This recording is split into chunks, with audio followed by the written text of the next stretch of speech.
Hey, hello, what is up? So, we now connect direct with your favorite chat apps, ChatGPT, Claude, Codex, Claude Code, Open Code, whatever you're using.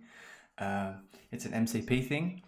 If you don't know what MCP is, totally fine. You basically have a local bridge between these different chat apps that you're using, different language models, and your local database. So to set it up, it's relatively straightforward. You can come to the settings section in your RA app, and then there'll be a connector URL here. Basically, whenever you install or download any of these tools or language models that you interact with, there's a config file, and you can basically go and drop the connector URL into your config file for the particular app you're using. And that's going to set up a bridge so that you can read from your RA database and then also write to your RA database. You want to be careful with this. Obviously, at the moment it's been set up with some guardrails so that the chats that you're interacting with can only do pretty basic read-write operations. But if you're plugging in a coding agent and you have some kind of local file system set up, you could fuck things up. You could delete your database, so just be careful with that. I'm going to continue to update the documentation so that there'll be more specific information for connecting different agents, different chats to your database. So how about I start by just doing a really quick demo of how it works, then it will make more sense, and then I'll explain the importance of connecting up the different services that you're using. So this is RA. If you're not familiar with it, this is like a glorified SQLite database. It's a second brain. It's local on your device. It's where you can store all of the information that you're having. You have chat agents over here that you can interact with, ChatGPT, Claude at the moment, and soon a local model to interact with your database, to create ideas, to create nodes, to research things, to add in podcasts, books, papers, that kind of stuff. But some users prefer, myself included sometimes, to continue using Claude or ChatGPT for a number of reasons, amazing tools. They want to chat with them via voice or whatever. And so they wanted to hook these things up to their database. So that if you're using Claude, ChatGPT, even Codex or Claude Code, Open Code's fantastic. You should check it out if you haven't. Or even Cursor, you can now just directly talk to your database and say to these tools like, hey, create me a new node back in the database. Okay, so demo time. What I'm going to do here is jump over to Claude. You can see here, you should be able to see that. Yep, perfect. So I'm going to drop a question here into Claude. Hey, in a recent podcast conversation with Michael Levin and Lex Friedman, if anybody has not listened to Michael Levin or this conversation, you just have to do it. It's just the wildest shit that exists at the moment. Okay, so in a recent conversation, Michael Levin and Lex Friedman, they talk a lot about the platonic space. So this is just a chat interaction I might be having with Claude or ChatGPT. WTF is the platonic space.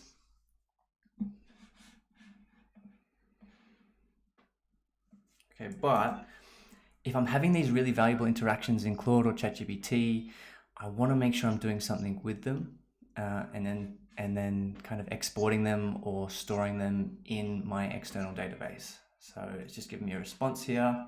I'm going to say to it, hey, can you create this as a new node in RA? Now that we've got these MCP tools connected, we've got this bridge connected between Claude and my database, I can ask Claude to create a node. So look here, I'm going to allow that, and now it's going to create me this new node here in the database. So there's two because I did this before to make sure it worked, but so it's now created this node for me. It synthesized the conversation that I had in Claude, and it's just generated this node for me here in my database so I can follow it up later.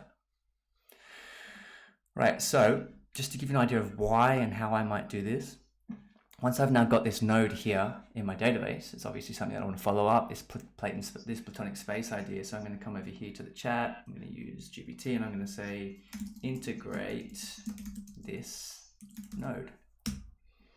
It's got the node in focus. And so now what it's going to do is it's going to spin off a subagent. That subagent is going to spend some time going through my database, and it's going to create these connections for me between this node that I just generated from Claude and everything that I already have now existing in my database.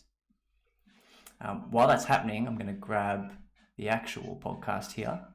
See, I'm going to grab the link. I'm going to come over here to Ra and quick add. And I am going to quick add feature, drop this node here. Oh, sorry, drop this YouTube link here. And it's going to actually chunk and embed the podcast itself into the database, because I want the actual transcript in there so I can interact with it to unpack this a little bit more. So now that that's running, it's going to automatically embed for me.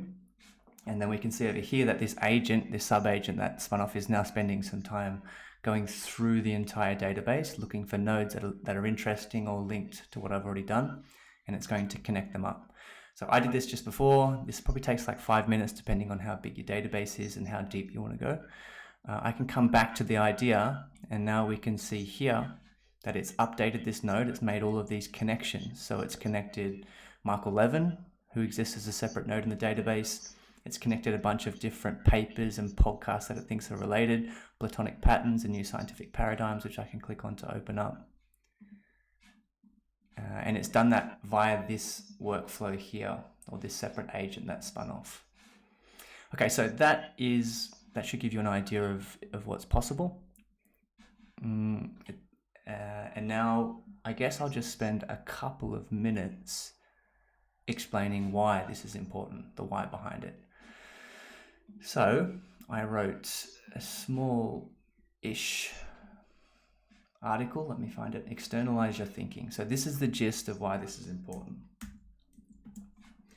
This is a fantastic tweet. It was like last year by Andre Karpathy. Definitely worth reading this or following Andre if you're not. I think he's just the most brilliant thinker in terms of this like intersection between how we learn efficiently and effectively and language models. He's a genius. He was on a recent podcast with Dwarkesh Patel that I also linked to in the blog.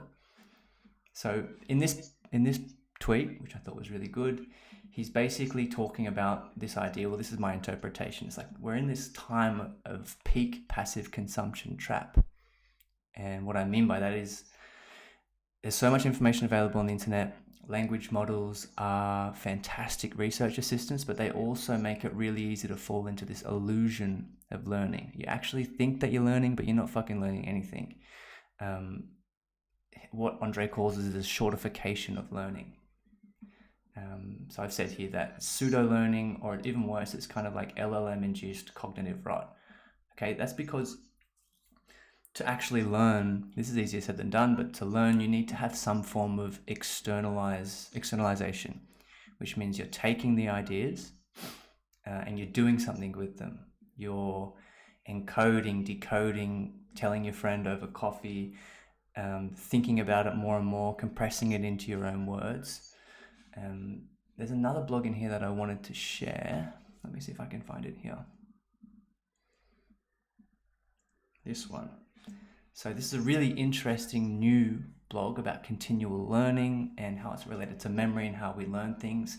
Basically this idea that we're continually, if you want to learn something well, you need to be continually pulling it out of your brain, wherever it is, and re-encoding it, re-embedding it in different ways. So the more you do this, the better.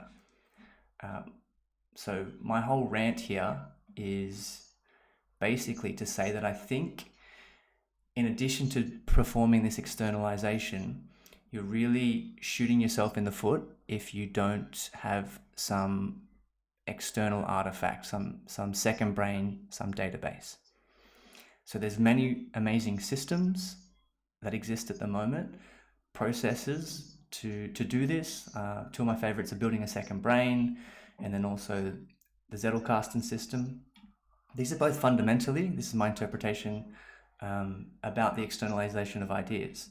they give you, they reduce friction, and they give you a system to externalize ideas. So that's my rant on that thing. I guess the last thing I will say is, just in terms of the actual integration that I set up, I literally just set this up yesterday. I was able to get Claude working really quick by updating the config file. I couldn't get ChatGPT working. I don't know if they're having a bit of a fuck around with MCP at the moment, but I had some trouble with that. So that will be fixed soon, hopefully. I could get all the other coding agents working really well. Claude Code, I use Claude Code, I use Codex, I use Open Code, and it was really easy for me to update the config file, and I have some direct integration information in the documentation. So if you're using any of these coding agents, you can continually be saying to them, hey, read from my database, find me a node on this, or the other way around, hey, can you be creating nodes based on our conversation, synthesize a conversation, create a node back in Ra. And the idea here is you're building this external artifact for yourself and getting to the habit of modular thinking and connecting all of your ideas together. So go and try out Ra. There's a really generous free plan. So you could use the free plan and then connect all your agents up to it. It's also going to be open source soon, like probably in the next week, hopefully. At the moment, it's just a Mac application. If you want access to the repo for the open source, hit me up. I can give it to you now. And if you have any questions, follow the contact information. I'll be in Discord or available in Twitter DMs.